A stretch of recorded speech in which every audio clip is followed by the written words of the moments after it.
ആസ്വദിക്കാൻ തുടങ്ങിയാൽ പിന്നെ ആകാശത്തിന് വരെ ഒടുക്കത്തെ ഗ്ലാമറാണല്ലേ.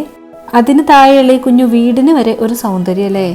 ഞങ്ങളുടെ വീടിൻ്റെ ഫ്രണ്ടിലായിട്ടുള്ള ഈ ഒരു ഏരിയയിൽ എപ്പോൾ നോക്കിയാലും കുറേ കല്ലും മണ്ണും പൊടിയൊക്കെ ആയിരുന്നു കേട്ടോ. അപ്പോൾ ഒരു പച്ചപ്പിനായിട്ട് ഞങ്ങൾ നട്ടു കൊടുത്തിട്ടുള്ളൊരു 3 ഐറ്റംസ് കണ്ടാലോ. ഫസ്റ്റ് കാണുന്ന മോർണിംഗ് ഗ്ലോറിയും പിന്നെ പേരറിയാത്ത 2 ചെടികളുമാണേ. ഈ പെർപ്പിൾ കളറുള്ള ചെടി നമുക്ക് ബീച്ച് സൈഡിൽ നിന്ന് കിട്ടിയതായിരുന്നു കേട്ടോ. ഒരു കുഞ്ഞു കൊമ്പ് കൊണ്ട് വെച്ചതാണ്, നിറയെ പടർന്നുണ്ടാവുന്നുണ്ട്.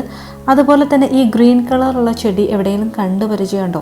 നമ്മുടെ മിറാക്കിൾ ഗാർഡനിലുള്ള പച്ചക്കുതിരയെ ഇതുകൊണ്ടാണ് കേട്ടോ ഉണ്ടാക്കിയിട്ടുള്ളത്. പിന്നെ നമ്മുടെ മിറാക്കിൾ ഗാർഡനിൽ ഒരു 80% ഈ ടൈപ്പ് ഓഫ് പെറ്റൂണിയ ചെടികളാണ് കേട്ടോ അവർ നട്ടുപിടിപ്പിച്ചിട്ടുള്ളത്.